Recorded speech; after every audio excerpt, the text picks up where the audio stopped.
People are wondering with FTX and Sam Bankman-Fried if the fix is in. Well, today we're going to show you a crazy conflict of interest, and we're also going to talk about a secret that SBF doesn't want you to know. Let's get it. Welcome to BitBoy Crypto. My name is Ben. Obviously, the FTX SBF debacle has been a disaster from day one.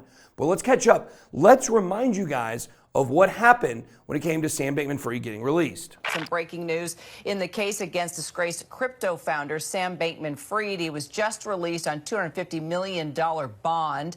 New video showing Bankman-Fried right there leaving court just moments ago. He made his initial court appearance in the U.S. today to face those fraud charges for the collapse of his company FTX. He was accused of stealing billions of dollars from his customers and investors. All right, so as we know, Sam Bankman-Fried was released on a $250 million bond. But the question is, who paid for this bond? Well, here we have some of the answers, but not all the answers we're looking for.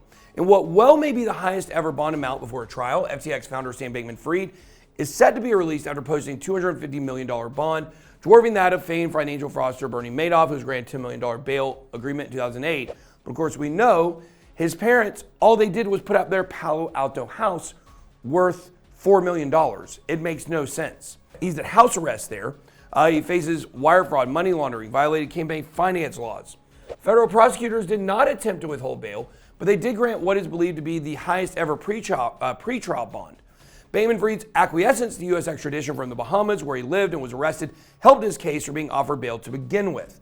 So basically what they're saying here is, this is something we had not heard, is that the fact he had to waive his rights in the Bahamas to get extradited, that was what they used that was what Sam Bankman-Fried used and his lawyers as bait to get bail here in America.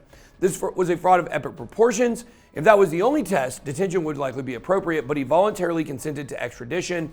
That should be given weight. The bond, guys, he wanted out of the Bahamas. You hear the conditions, they weren't great, even in the infirmary where he was. The bond will be signed by Bankman-Fried, his parents, and one non-family member, according to court proceedings.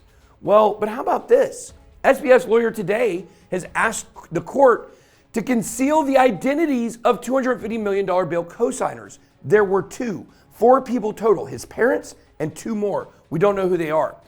He just asked them to redact, those names. They want to conceal the names of the identifying information of the two co-signers in addition to his parents for the bail. The lawyer said SBF's parents had received lots of threatening correspondence. Consequently, there's a serious cause for concern that two additional sureties would face similar intrusions on their privacy. To me, what this says is these are prominent people. That's the only reason they would want them concealed. Who knows, maybe they're connected politically, maybe they're connected through the court system, or maybe they're connected to FTX, like maybe it's Kevin O'Leary. We don't really know for sure. But this is a big, big, big problem when we don't know who's helping him get out on this bail. Now, who is SBF's lawyers? Let's talk about lawyers for a second, because this is kind of interesting here. In anticipation, here it says, of possible lawsuits and federal investigations, SBF is surrounded by a star-studded and ever-changing team of white-collar crime experts, including his Stanford Law professor parents, Joe Bankman and Barbara Fried. Now added to SBF's legal roster is David W. Mills, a high-profile lawyer with celebrity connections who once spearheaded reforms California's three-strike rule. I think Kamala Harris may have had something to do with that potentially. I think, if my memory serves me correct. Mills also happens to be a colleague of the crypto founder's parents at Stanford Law School. Mills' career has established him as a force in the world of law, politics, and business, with a career that spans advising Elizabeth Holmes, co-chairing the NAACP's defense fund. He's the definition of an old eccentric rich man, is what they say. So that's his lawyer.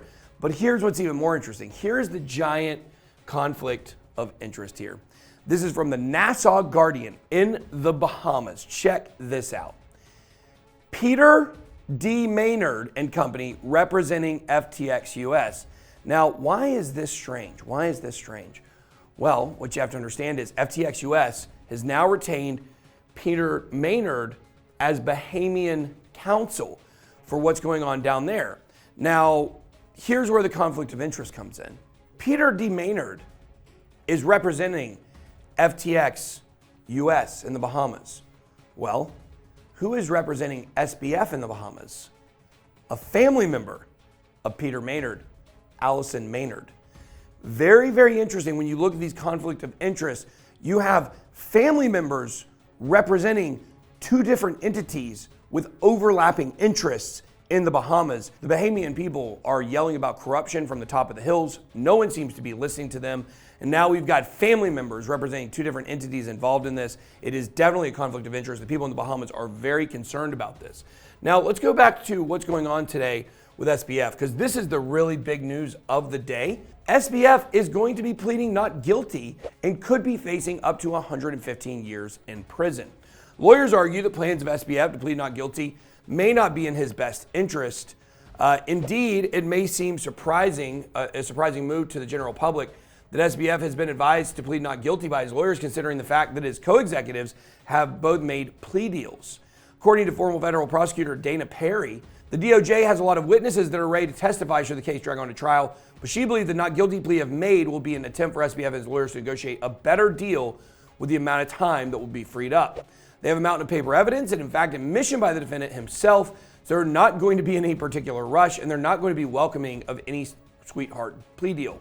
There's a belief that the non-guilty plea deal can give prosecutors ample time to dig out more anomalies attached to the exchange and its operators. And what I will say is this, is that when it comes to FTX, everybody has seemed to look at all of these things different. You looked at Terra Luna, you looked at Three Arrows Capital, you looked at Celsius, you looked at Voyager. When FTX collapsed, everyone realized, oh my gosh, there was some interconnection between these entities. What I will tell you right now is watch for the connections that could be rising up soon between Barry Silbert, Digital Currency Group, Circle, and FTX. The rabbit hole is only going to get deeper. That's all I got. Be blessed. May Sam serve 115 years in prison. The boy out.